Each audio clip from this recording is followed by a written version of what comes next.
Hai semua, ketemu lagi sama aku di sini. Hari ini saya mau ngebahas sedikit tentang yang mungkin beberapa teman-teman lagi cari info bagaimana caranya bisa survive di saat pandemi saat ini dan bagaimana mencari kerjaan-kerjaan yang kiranya dapat menghasilkan uang, dapat menghasilkan cuan untuk teman-teman bertahan hidup.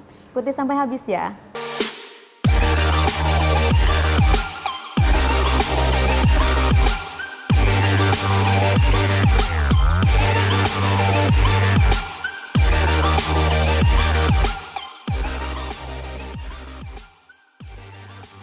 Jadi mungkin beberapa teman-teman merasakan hal yang sama dengan yang dirasakan oleh beberapa teman-teman saya juga. Misalnya tidak jadi melakukan suatu pekerjaan, di-cancel kerjaannya, atau bahkan mungkin dirumahkan, di PHK karena kondisi pandemi saat ini.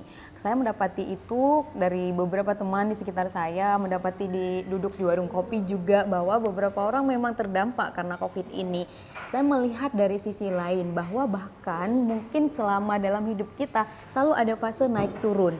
Akan ada masa di mana transisi kehidupan yang membuat kita harus merubah plan awal, merubah dan mencari peluang baru. Saya mungkin tidak berdampak secara ekonomi terhadap kejadian corona saat ini, tapi saya punya pengalaman di mana pernah mengalami masa transisi hidup saya, berubah fase kehidupan, berpindah pekerjaan, berhenti dari satu pekerjaan kemudian tidak bekerja, kemudian bekerja lagi. Saya rasa saat itu ada 3 hal paling dasar yang membuat saya kuat, membuat saya bertahan, yaitu pembentukan karakter diri, mental, keyakinan. Beberapa hal ini yang membuat saya yakin dan bisa survive saat itu. Jadi yang pertama adalah percaya bahwa keuntungan sedikit apapun itu tetap harus dikerjakan. Karena di masa yang krisis, di mana kita tidak bisa muluk-muluk, tidak bisa mencari sesuatu yang besar dulu, mendapat keuntungan besar dulu. Lakukan saja walaupun itu kecil. Percaya bahwa 1% profit is okay. Misalnya dulu juga ketika ibu saya masih anak-anaknya kecil, suaminya meninggal.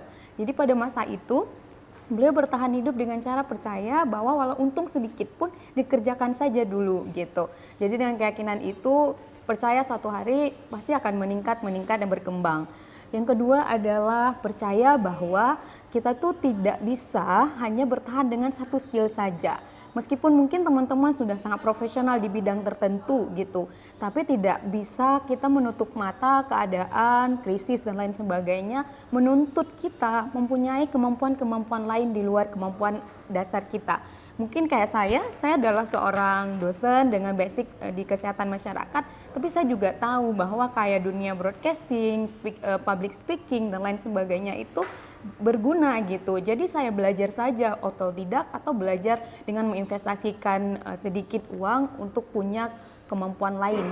Jadi investasi itu selalu menghasilkan hasil lebih gitu. Kalau investasi saham, emas bermultiply, berkali lipat keuntungan. Begitu juga ketika kita investasi ke diri sendiri, investasi kemampuan, investasi belajar sesuatu yang baru, itu akan memberi keuntungan-keuntungan kemudian hari.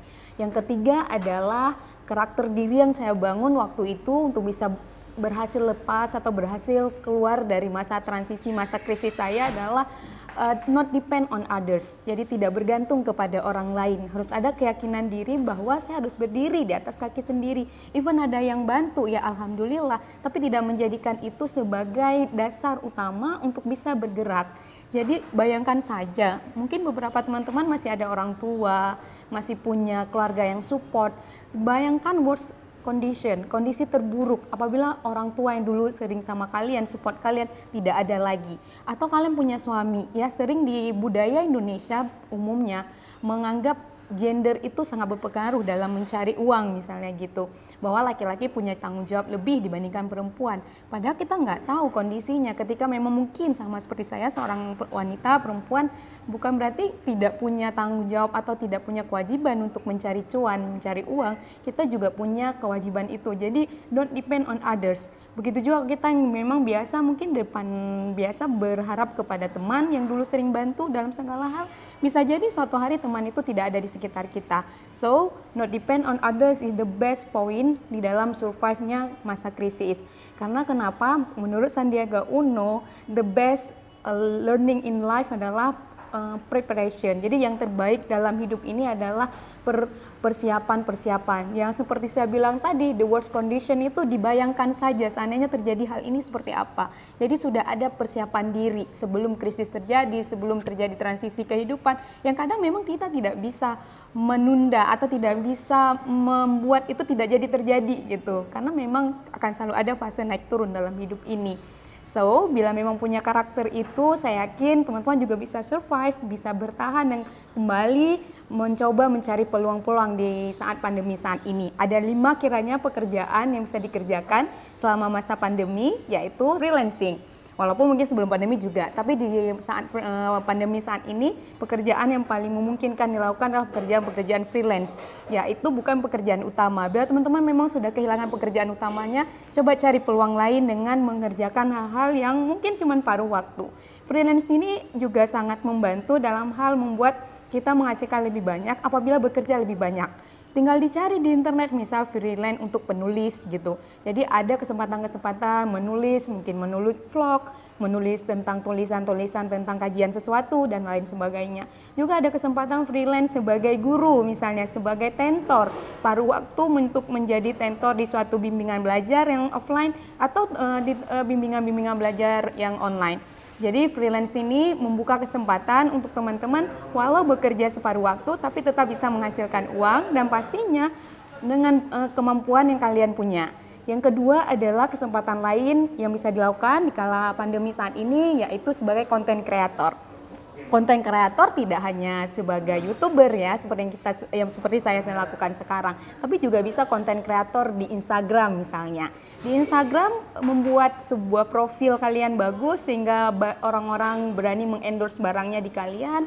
Tapi memang untuk konten kreator ini pekerjaan yang agak sedikit lamban untuk mendapatkan uang atau mendapatkan cuan dikarenakan memang dia butuh masa yang lebih panjang, tapi dia akan sangat sustain. Apabila teman-teman belajar dari setiap tahap ketika memang terlibat dalam pembuatan sebuah konten sosial media di YouTube, di Instagram dan lain sebagainya, percayalah di saat itulah teman-teman tumbuh karena memang dikerjakan sendiri semuanya. Ketika membuat konten untuk YouTube dikerjakan sendiri, ketika membuat konten untuk Instagram dikerjakan sendiri, pasti akan banyak proses yang dilewati, akan menjadi pembelajaran ke depannya. Yang ketiga, pekerjaan yang bisa dilakukan di saat pandemi saat ini adalah pekerjaan yang paling mudah menurut saya, yaitu sebagai dropshipper atau penjual online. Jadi tinggal mengambil barang atau mungkin bahkan tidak perlu uang gitu, tidak perlu modal sama sekali. Teman-teman bisa mengambil barang dulu, baru kemudian menjualnya atau mengambil dulu uang dari yang akan membeli. Jadi sebagai penjual barang online, teman-teman tidak perlu menghasilkan produk, hanya perlu menjual produk orang lain, kemudian mendapatkan keuntungan sedikit dari situ. Apabila ingin jadi dropshipper juga mudah. Teman-teman tinggal mengganti bahwa produk yang dihasilkan itu tetap dengan nama teman-teman, tapi memang nanti ketika sampai kepada konsumen, barang adalah barang yang orang lain produksi tapi atas nama teman-teman. Jadi seperti dari teman-teman sendiri gitu, sebagai dropshipper. Yang keempat, yang kiranya bisa dilakukan di saat pandemi saat ini adalah satu lagi yang saya juga cukup tertarik, yaitu menunggu dipanggil kerja. Emang mungkin di zaman sekarang ketika begitu banyak persaingan, kompetisi, apakah mungkin dapat pekerjaan seperti itu? Mungkin saja. Di LinkedIn misalnya, platform LinkedIn itu memaparkan semua kemampuan teman-teman dari mulai skill apapun itu semacam CV. Jadi gambaran teman-teman tuh bisa dibuat di platform LinkedIn. Saya pribadi sering mendapatkan ajakan pekerjaan ataupun tawaran pekerjaan dari platform LinkedIn dari perusahaan-perusahaan tertentu yang ada kaitannya dengan saya. Biasanya ya tentang kesehatan, tentang penelitian dan lain sebagainya.